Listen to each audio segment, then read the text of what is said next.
we have a pseudo enchantment for the elytra. Pseudo enchantment. Pseudo enchantment.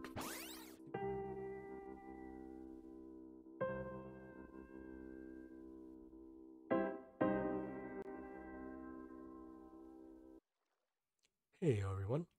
This may be the fastest turnaround I've experienced between creating something in a data pack and having it made obsolete in a snapshot. As you saw from that intro, the latest snapshot added custom data-driven enchantments to Minecraft. This means data pack creators can create new enchantments and define what their behavior is, how they show up in the game, and all of that. So without any further ado, here are 5 mini enchantments I made for the latest snapshot of Minecraft.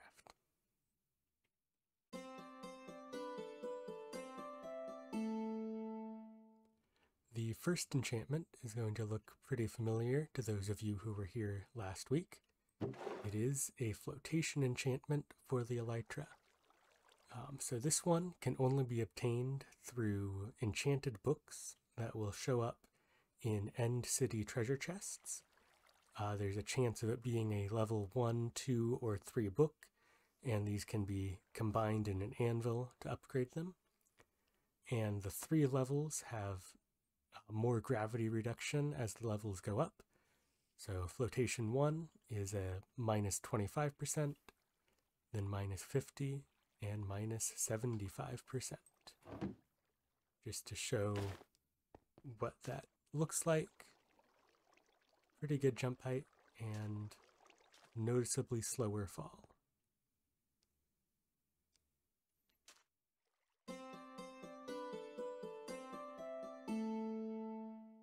This next enchantment will also seem familiar to those of you who saw my data pack showcase. This is the Excavation enchantment for netherite pickaxes. It can only be applied specifically to netherite pickaxes, and it also only comes from enchanted books. In this case, they're found in ancient city loot chests. This is kind of an amalgamation of the attunement from last episode. So it increases mining speed for base stone, deep slate, netherrack, endstone, and obsidian, and significantly decreases mining speed for all other blocks.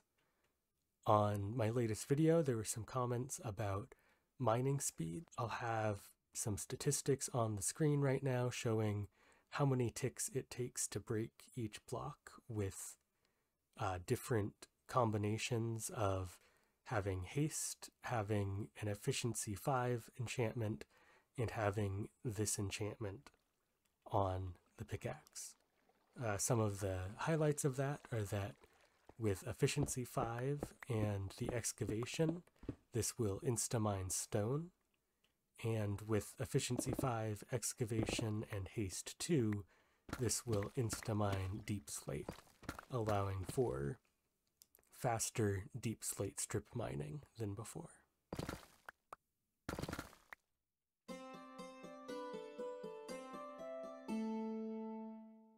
The third new enchantment is the first one that can be obtained through an enchanting table, and it is the Reach enchantment. It has 5 levels, it can be obtained through the enchanting table, and it can be applied to any tool used to break blocks, so shovels, pickaxes, axes, hoes, and shears. Each level of Reach increases the block interaction range by 1 block. Since the base block interaction range is 5, that means a Reach 5 enchanted item will have a reach of 10 blocks. I just switch to the other mode. See here, I can break these shrubs from quite far away.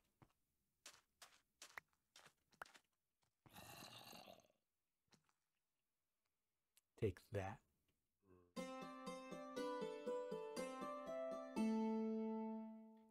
The next custom enchantment is for helmets, and it is called Illumination. It comes in 3 levels, and with an Illumination helmet equipped to the head, the player will light up the area around them. Internally, this uses something very similar to the Frostwalker boots, but instead of replacing water with frosted ice, it replaces air with light blocks and water blocks with waterlogged light blocks. So this works in the air and underwater. It also calls a function at the player's location to schedule cleanup the next tick. So when you take the helmet off, all the light goes away.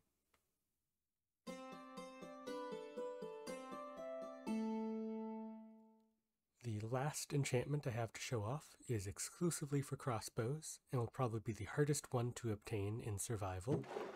It is called Evoking. This makes use of the new enchantment providers that change how some mobs get enchanted gear. In this case, the Evoking enchantment is only ever given to pillagers after the 3rd wave during a raid. And I'll show you what it does. It can also be combined with the quick charge and multi-shot enchantments. But with it, when you fire, it spawns a ring of evoker fangs when it hits the ground. Like I said, it can also be combined with multi-shot for a larger area of effect. But yeah, this is one that would be difficult to obtain, not impossible, if you have looting, if you set up a raid farm. Shouldn't be too hard to farm one of these, but is very much a challenge to obtain. Well, I hope you enjoyed this video of 5 mini enchantments from the new Snapshot. Just reading through the changelog, I know I'm barely scratching the surface of what these data-driven enchantments can do, and I can't see what future snapshots have in store for us. Bye-bye.